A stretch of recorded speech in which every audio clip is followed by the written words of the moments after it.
Matt Cook is an economist, an award-winning symphonic composer, a Los Angeles Times best-selling author, and executive film producer based in Los Angeles. He tells stories through writing, through music, through magic, and numbers. Matt draws from firsthand experience in 187 countries and territories to craft internationally inspired music and books. For his support of the U.S. military, he was honored with the Presidential Call to Service Award by President George W. Bush. His fiction has been optioned by Sony Television. That means they're going to make a movie about it. His nonfiction, Sleight of Mind, The Startup Star, and others, explores paradox, innovation, and hidden structures of thought. Sleight of Mind was named one of the top 10 best books on philosophy of physics of all time by Book Authority. Outside his creative work, he is a dive master and a pilot of land and sea planes.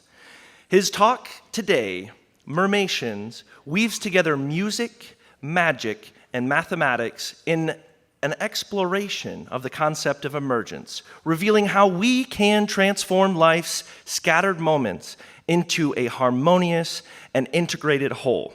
Before we welcome him on stage, please enjoy this 2-minute video on his latest musical work, Brave Ship, a multimedia spectacular that has garnered a following in 130 countries.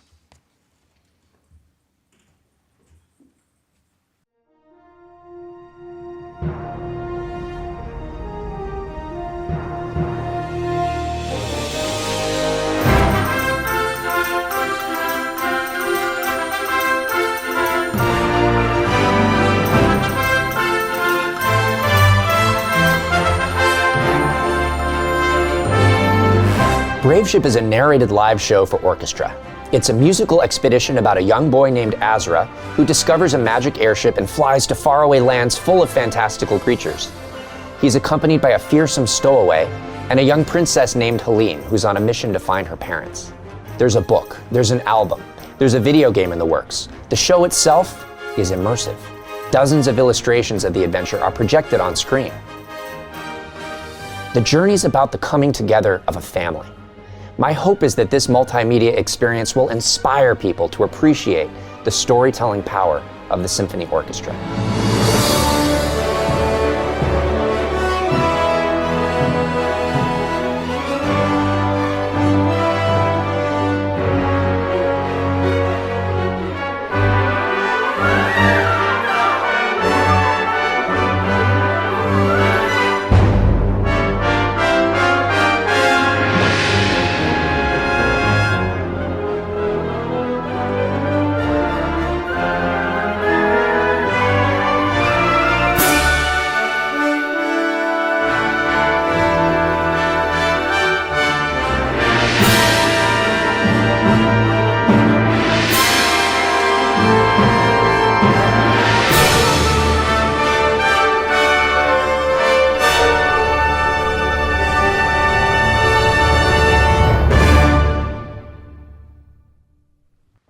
All right, let's go. Thank you, Brandon, for your very kind introduction, and thank you to the Atlas Society for having me. I'm very excited to be here. Today, I'd like to tell you a story about magic, music, mathematics, and something fantastical that happens in the sky called a murmuration. These are the 4 building blocks of today's talk. Here I have a box with blocks inside. The sides of the blocks are printed with the 4 suits. We have our spades, clubs, diamonds, and hearts, if I can only get one out here. Hearts, clubs, diamonds, spades, representing our 4 categories of magic, music, mathematics, and murmurations. You can take these out, play with them. Anyone want to give them a look? Would you like to grab a block here? Catch, perfect. Check it out, give it a look. We have our 4 suits again, hearts, spades, diamonds, clubs. Perfect, thanks very much. Excellent. And we're going to keep this here, actually, for most of the presentation. We have on the other side, same idea, our hearts, spades, clubs, and diamonds. So let's keep those in mind for later. Now, how can these seemingly distant topics, magic, music, math, and murmurations, possibly relate? Let's find out. All knowledge is connected, and sometimes more closely than meets the eye. When I was a little boy, my family took a trip through Europe. I was enchanted by the castles and palaces, but sad that I couldn't speak with the other kids. We didn't share a language. From Star Trek, I had learned the solution was simple: use a universal translator. But we couldn't just buy one of those at the store. They didn't carry those. My grandfather and father thrilled me with magic tricks as I was growing up. They pulled coins out of my ear and made handkerchiefs appear out of thin air. I began studying magic and learned from the best at my favorite magical club, the Magic Castle Junior Group. And in my teens, I began performing at private parties for Hollywood celebrities. I didn't know who a lot of them were, but it was fun entertaining their guests with the impossible. As our family travels continued and my desire to connect with young foreigners grew, I discovered that stores did, in fact, carry the universal translator. It came in a small box. My universal translator was a deck of cards, which crossed any language barrier by establishing common ground. In fact, a deck of cards had the power to convey deep ideas. Whether you're in Texas or Morocco or Tibet, things happen in certain ways and not other ways.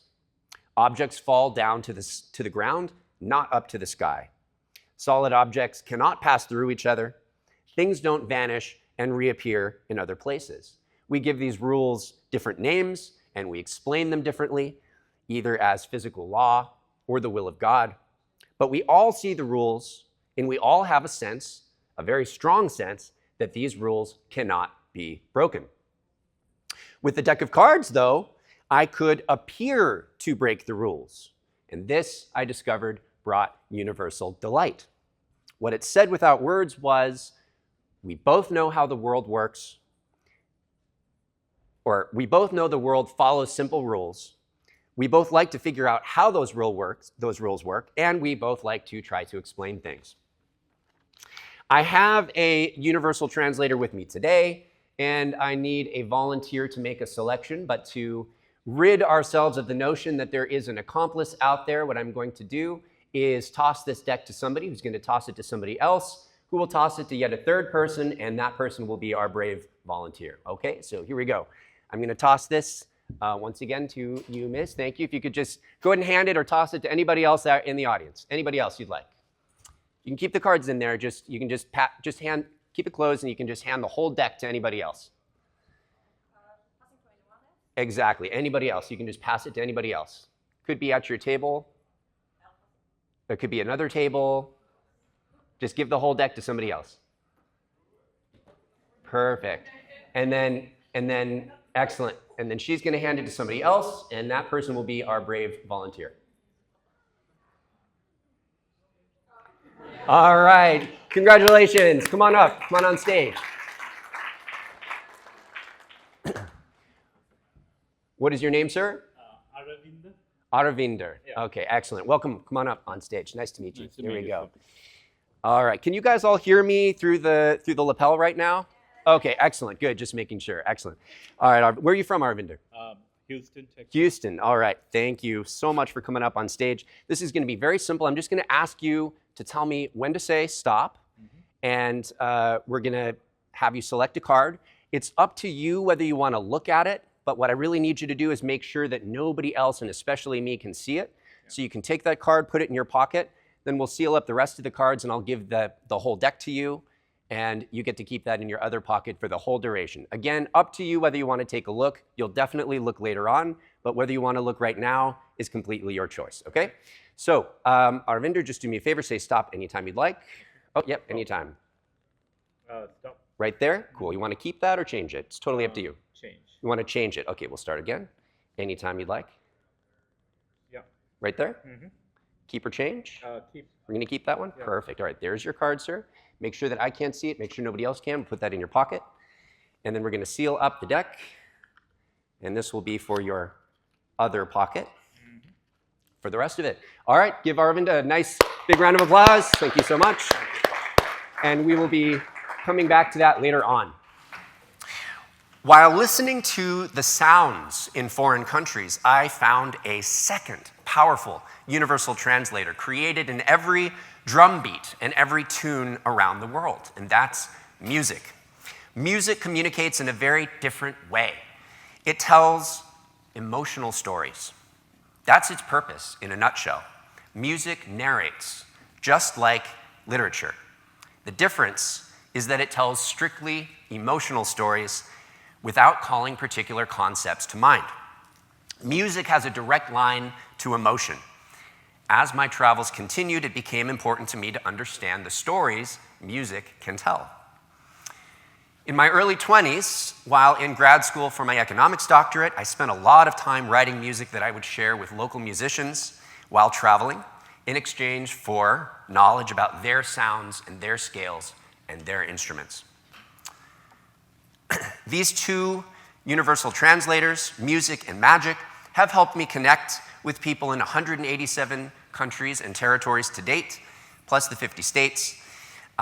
Territories and countries ranging from gypsy homesteads in the Balkans to Ugandan mountain villages to the bustling street markets of Mongolia in the coldest of Earth's winters.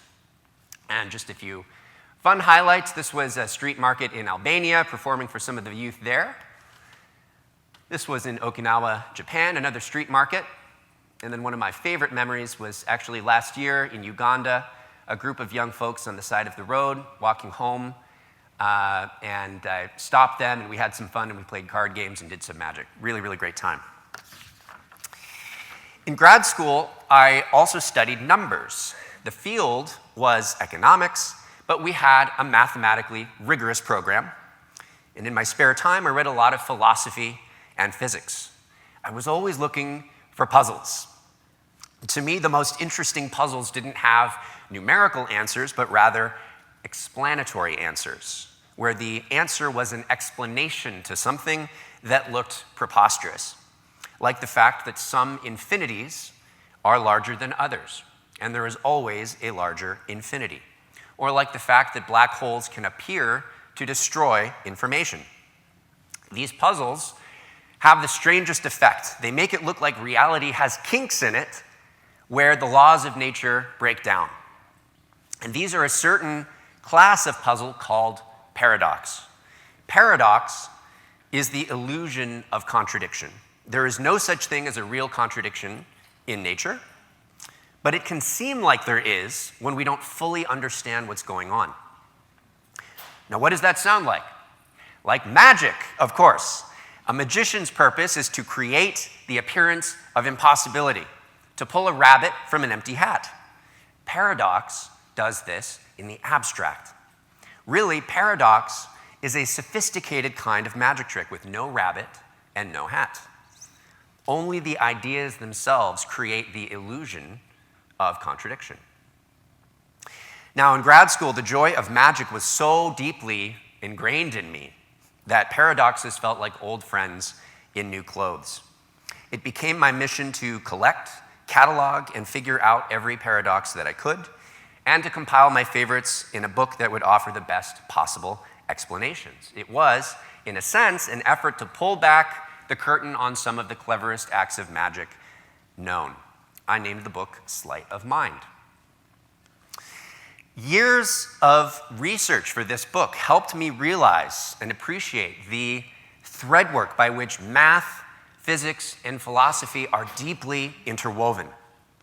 The research also taught me about two particular attitudes of explanation and how they're both helpful in understanding reality.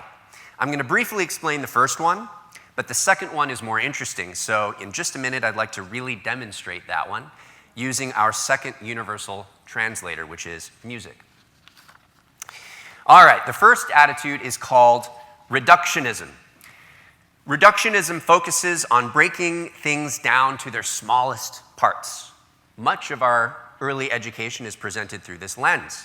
Take the human body, for instance. We learn we're made up of organs, made of cells, with nuclei, which have genetic material made of molecules. Chemistry tells us how those molecules interact due to their atoms, and physics tells us what those atoms do. This is all good and useful, but it's also important to zoom out. Spend too much time with this attitude, and you might see yourself as nothing but a bag of atoms, which is true literally, but a very poor way of explaining the full richness of a human being. There's a contrasting attitude, often dismissed, called emergentism, which goes from small to big. When we look at a system as a whole and we see bigger patterns, we can say, wow, how did we get from these interesting phenomena? How did we get these interesting phenomena emerging from such tiny little pieces? How do we have something greater than the sum of its parts? Now let's start with an example of emergence you can visualize. The mathematician John Horton Conway devised a system called the game of life. Have anybody heard of the game of life? A few of you have. This game has no winner or loser or even any players. It's really just a set of rules for evolving, and it works like this. There's an infinite grid of squares, each called cells. Each cell is either on or off, which he calls alive or dead, live or dead. Each cell follows the same two rules up on the screen. Number one, any live cell stays alive to the next round as long as it has 2 or 3 live neighbors. Otherwise, it dies. Rule number 2, any dead cell with exactly 3 living neighbors comes to life. Otherwise, it stays dead. Now, let's see what these 2 rules can produce. Take this figure made of 5 cells and watch what happens as we play the rules forward step by step. We get a 5-celled spaceship gliding down a diagonal path to infinity. And the mathematician Bill Gosper won a prize for discovering a larger pattern that produces these gliders, which he called the glider gun. It's like a space station that's constantly assembling and launching spaceships into an infinite universe. And here are some other interesting patterns that people have discovered. Again, all of these emerge from those 2 very simple rules and some set of starting conditions. Startling dynamics emerge from such simplicity and symmetry. It is aptly called the game of life because human life starts much the same way. Cells divide to form exact copies of each other, each following the same rules that ask what their neighbors are up to, and the end result is a complex living being. Now I'd like to demonstrate the idea of emergence in music. Have you ever wondered why music sounds good? We're going to zoom way in and talk about the connection between music and physics. Then, slowly, we're going to zoom out and discover what beautiful patterns emerge from the tiny little pieces that music is made of. Okay, here we go. Zoom in. What is the physical fundamental of music? It's the sound wave, variations of pressure propagating through the air. Whoever says that a human being is just a bag of atoms would say that music is just a bunch of oscillations in air molecules and claim that that's the only physically real thing about music. But when you listen to music, you aren't concerned with vibrations. You're hearing what emerges from those vibrations: melodies, rhythms, harmonies, dynamics, timbres, textures.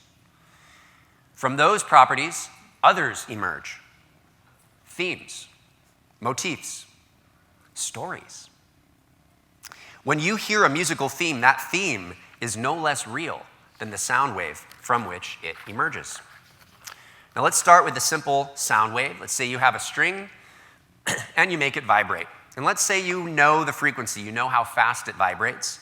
And let's say you can also hear it and it produces a pitch that I'm going to attempt to sing. I'm going to make one up. Forgive me, I'm just kind of recovering from a cold and I am no singer. But let's just say that this sounds like ah, okay? Ah.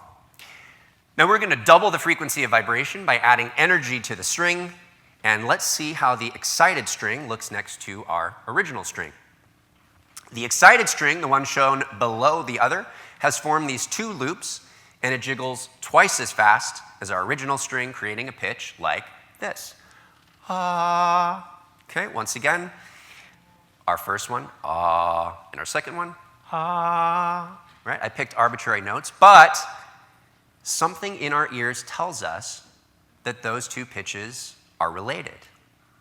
They're twins. There's something very similar about them. Our ear has evolved to identify and appreciate this frequency ratio of 2 to 1.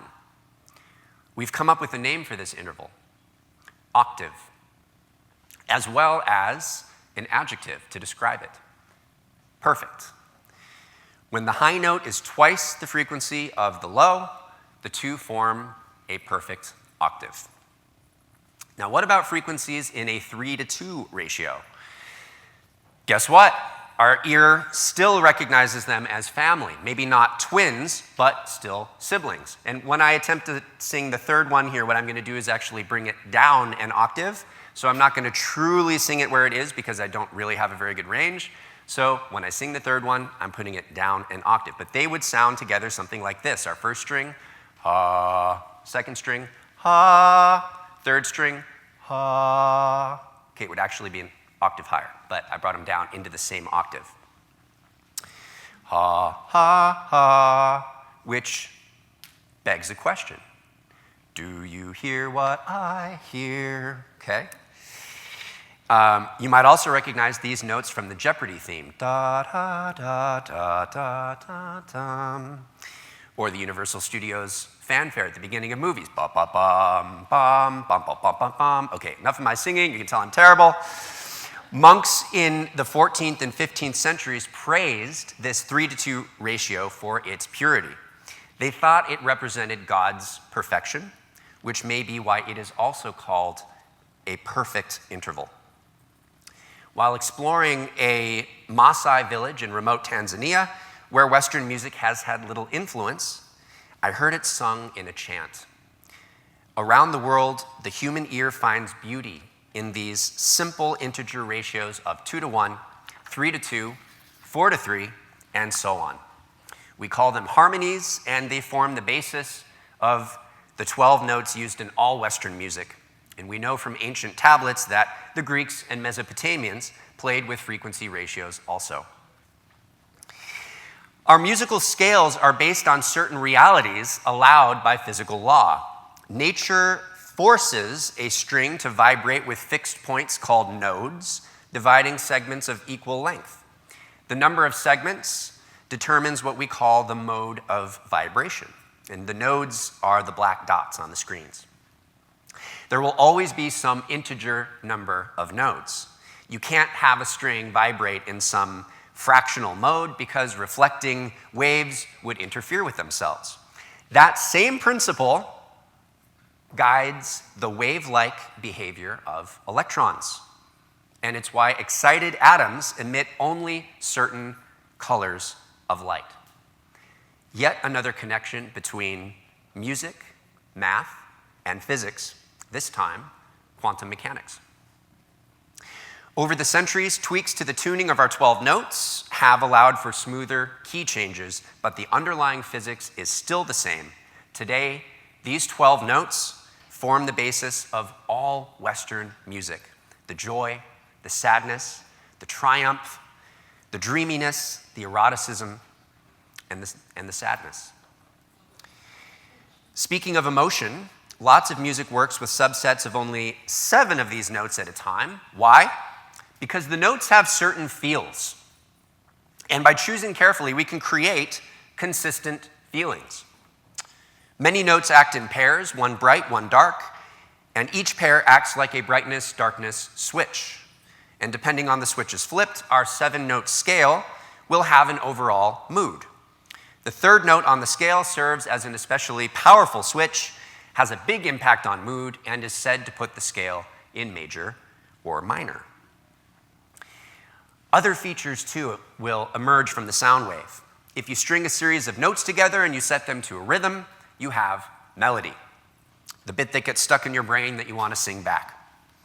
Now, how about the quality that lets you tell pitches apart, that lets you tell sounds apart at the same pitch? A flute from a violin, from a singer's voice, from your mother's voice. Each has a sonic fingerprint called a timbre. Timbre comes from the squiggly bumps in an otherwise perfect waveform, much like the tiny ridges in your otherwise smooth fingertips. Weave different timbres together, and you get texture. Textures can be used to frame melody and show its importance. When a melody is decorated, repeated, varied, or otherwise held in the spotlight, another concept emerges. Theme, or if it's less substantial, motif. By using themes in an arc of changing textures and moods, a piece of music can tell a complete emotional story. Think about that. We've gone from vibrating air molecules all the way up a ladder to themes and emotional narratives, from tiny building blocks in physics to tunes that touch the soul. Just as the squares in Conway's Game of Life, following simple rules, conspired to make engines of infinite complexity. Just as tiny cells, following simple rules, divided to form you. One last example of emergence, a personal favorite. This is a starling bird. In winter, these birds will flock together in tens of thousands. To the best of our knowledge, a starling bird follows 3 simple rules in the flock. Number 1, don't crowd your neighbors. Number 2, don't stray too far from your neighbors. And number 3, steer toward the average heading of your neighbors. Now, look what happens. Together, the starling birds create a wandering spirit that dances across the sky, called a murmuration. Tiny elements following simple rules produce a thing of beauty. I mean, isn't it gorgeous? It really looks like a roving specter in the sky with its own mind and free will. We've touched our 4 building blocks: magic, music, math, and murmurations. On the surface, very distant topics. But I hope patterns have emerged from these building blocks, and I hope those patterns have shown that all knowledge is part of the same tapestry. Even more than seeing the connections between these 4 M's, I hope you'll appreciate the unique lens emergentism can offer you, not only as an attitude of explanation, but as a framework for weaving together the threads of your life. Now, we're here at an objectivist conference, so let's tie a few things together with objectivist philosophy. To my recollection, Ayn Rand did not engage directly with the concept of emergence, at least not using that word. However, she did recognize the hierarchical nature of knowledge. She wrote in Introduction to Objectivist Epistemology that concepts have a hierarchical structure, i.e., the higher, more complex abstractions are derived from the simpler, basic ones. And in the Romantic Manifesto, she wrote, there is a long conceptual chain that starts from simple, ostensive definitions and rises to higher and still higher concepts, forming a hierarchical structure of knowledge. It is by means of such chains that man has to acquire and retain his knowledge of reality. Sounds like what we did earlier, going from vibrating air molecules to melody and theme, or from dividing cells to a living person, or from starling birds to a murmuration. There is a deep connection between emergentism and the ordering of knowledge that Ayn Rand talks about. Just as physical phenomena give rise to other phenomena, some concepts give rise to other concepts.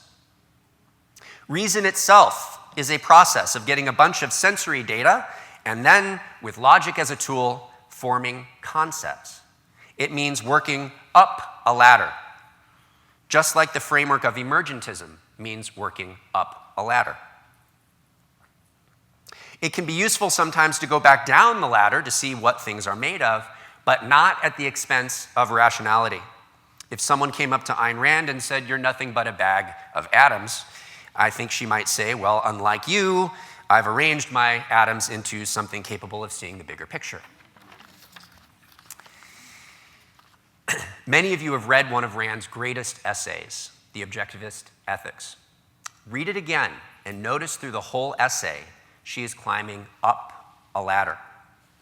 In fact, the entire objectivist philosophy is organized on a ladder, with metaphysics as the foundation, climbing to higher rungs of epistemology, ethics, politics, and aesthetics.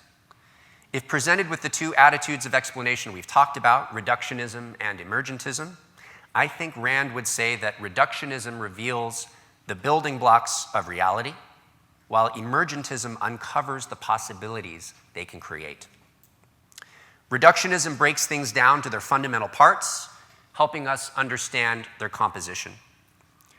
Emergentism shows us that from these simple elements, novel and complex structures, ideas, and systems can arise, often in ways that cannot be predicted or understood by studying the mere parts alone. Now we're at the crux of the talk. How does emergentism apply directly to your lives? Every one of you is living a life full of building blocks. Do you look for connections between those building blocks? Do you try to create harmony between those building blocks? Walt Disney was an artist who loved cartoons, voice acting, trains, adventure, and futurism, seemingly disparate interests. He created a theme park encircled by a train with rides and experiences dedicated to adventure and to the future, and he produced animated movies that featured in that park. Disneyland exists because Walt Disney found a way to integrate his many interests. Steve Jobs was a technologist interested in calligraphy. He was captivated by the beauty of fonts, spacing, and typography, which played a pivotal role in shaping the aesthetic of Apple products.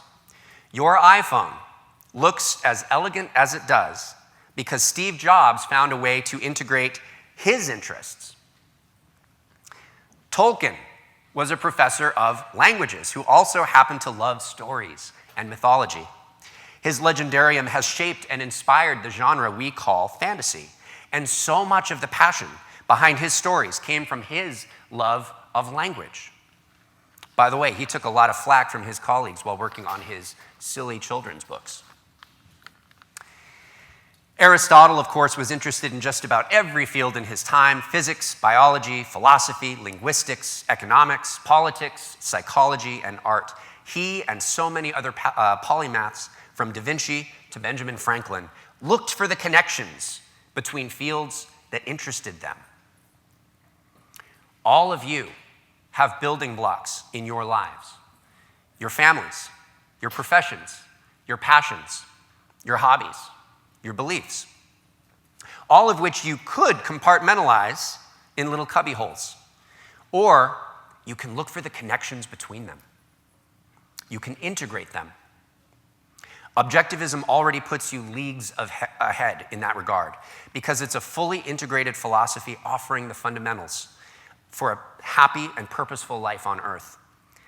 It does not tell you what your concrete interests should be. It does not tell you whether to start a tech company or become a violinist. It's more fundamental than that, suggesting that all you do should be grounded in reason, purpose, and self-esteem. With those as your supreme values, it is then up to you to identify and pursue your life's building blocks. I urge you to find the connections between those building blocks. Get them working together. I personally have found connections between travel and magic and paradoxes and math and music. And they add so much richness to my life, not as things in cubbyholes, but as pieces interacting in a harmonious whole. Only you can find the connections between your life's building blocks and weave everything together harmoniously, maximizing your joy in the tiny bit of time that you have on this planet. It means treating your passions like music notes, which come together and form melody and theme greater than the sum of their parts. So you can look inward and say, gosh, my life's a lovely tune. Or perhaps you could view your passions as starling birds and your life as a murmuration. Now that brings us full circle to our building blocks. Where is our volunteer? There he is. All right. Have you kept the card safe? Yeah. Excellent. All right. Do me a favor. Have you kept it hidden? Yes. Excellent. Do me a favor. Please reveal to us all very loudly what was the name of the card that you selected. He's going to check it out. Okay, that's clubs 4. 4 of clubs. Excellent. All right, let's have a look at our building blocks and see if any patterns have emerged. There we are. Thank you very much, everybody. One last thing before Q&A. One of the great rewards of speaking at a conference hosted by the Atlas Society is meeting so many interesting, active-minded people with fascinating stories. I would love to hear from each of you. I mean it, each and every single one of you. If you will please email me and tell me what you're up to. You can contact me through my website there, or DM me through Instagram. You can follow me there. I'd love to stay connected that way too, and look forward to sharing some new books and music with you. Thanks very much. Let's go ahead and open it up to Q&A. We've got a couple questions, or a couple minutes for Q&A. So anybody with a question in the room, please go ahead and raise your hand, and Callisto or myself will come to you. We got We one have up in the one front here. in the front row. Perfect. And could you do me a favor and introduce yourself with each question? I'd love to learn your name. Hi, my name is Eliana. Thanks, Eliana. This might be a stupid question, but what do you said 2 to 4 notes, what do the ones that don't sound, what are they? Or is that not a thing? So great question, Eliana. So Eliana's question was, okay, well, I sang 2 notes in an octave, and then I sang 1 in the middle, so I gave you ratios of 2 to 1 and 3 to 2. And Eliana's question is, well, what about all the others? Well, it turns out that if you were to keep going and look at ratios not only of 2 to 1 and 3 to 2 frequency ratios, if you kept going and looked at 4 to 3 and 5 to 4 and 6 to 5, you would end up getting very, very close to all of the 12 notes that are in the Western scales that you're used to. And the whole issue of why they're very, very close and not spot on is a very complicated one that I'm happy to share with you. It's interesting technical stuff after the talk. But the basic answer is that if you keep going 2 to 1, 3 to 2, and you keep looking at the next integer ratios of 4 to 3, 5 to 4, and so on, you get all the other notes in between, which is actually, it's kind of amazing. I mean, it's really fascinating to think that all the music that we enjoy comes from these simple mathematical integer ratios. Thanks, Eliana. Great question. We have a question, another one up here. Right next to Eliana. Hi, I'm Sarah. Hey, Sarah. Thank you for your talk. I really love it. You kind of answered a question that I had during many years, which is, I don't know if you heard about this essay of Isaiah Berlin, The Hedgehog and the Fox. Can you repeat the name for me? The Hedgehog and the Fox. The Hedgehog and the Fox. Yeah, it's okay. an essay of Isaiah Berlin.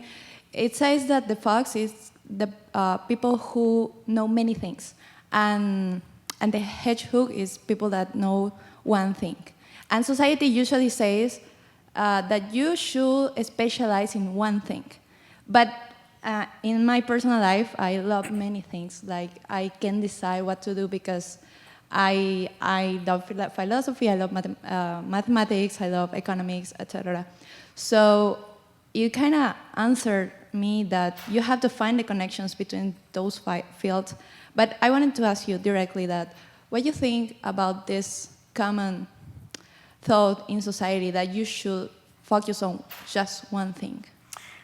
I love your question, Sarah. Thank you so much. I'm going to repeat the question, which is ultimately, should we trust the advice that we sometimes hear, which is to focus on one thing really well, or should we explore lots of different things? Okay. I have two comments on that. One, it's ultimately up to you, okay? And there is something of a trade-off there. But I also think that it's kind of a false trade-off, because I think that the more you really learn something deeply, the more you start to see its connections to other things, and the more you start to learn about those other things as a curious person.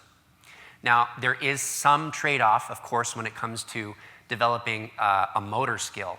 If you're spending time learning the piano, that's time away from what you could be doing in sports, for example, or something else. So that really is a subjective thing that's entirely up to you. But I do think that there is some aspect of that dichotomy that is false, because I really believe that the more you develop expertise and knowledge in something, the more the fact that all knowledge is connected will become apparent to you, and you will see connections to other fields. And the really curious and active-minded person will then get excited and want to explore all those other fields. Great question. Thank you, Sarah. I think we have a question in the back with Callista. Excellent. Hi, Matt. I'm Juno, and okay, Juno. first of all, I actually want to thank you for awakening a slightly distant memory from when I was in undergrad, when I really, really loved Goethe Escher Bach, the book. Oh, excellent.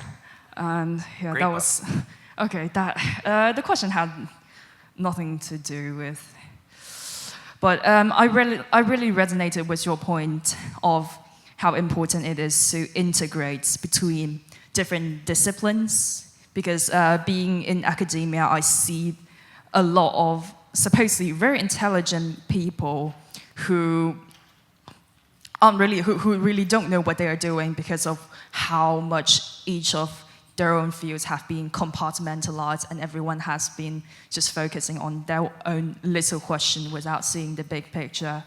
And I have really been trying to build a community of people who would be willing to do, multidisciplinary work in the social sciences. And I guess I would really like a sort of tip on, what you look for. What should you look for when you what should you look for in order to look for people who even though they might not know a lot about other fields, can start to identify patterns relatively quickly and can start to interact with other fields, and what are the sort of things what are the sort of beliefs they would hold, and what are the sort of capabilities they have. Thank you so much, Juno. I'm gonna push you on that just a little further. Would you mind kind of boiling that down to boil that down for me to get your question? But first, before you do that, I'll give you a chance to think about that a sec. I want to comment on the first thing that you brought up, which was the book Gödel, Escher, Bach. And I'm so glad you brought up that book. Thanks for doing that, because this book is a great example of how to find a cross-fertilization of fields and finding commonality between seemingly disparate areas. And that book, just to summarize it for anyone who hasn't read it, it looks at connections between the genius of three creators, one being the mathematician Kurt Gödel, who came up with the impossibility theorems, the second being Escher, the artist, with those sort of repeating fractal-like patterns in his work, and the third being the composer, Bach. And so that book, I highly recommend it to anyone who hasn't read it. It actually makes this very difficult mathematical proof quite accessible. All right, so Juno, have you boiled that question down for me?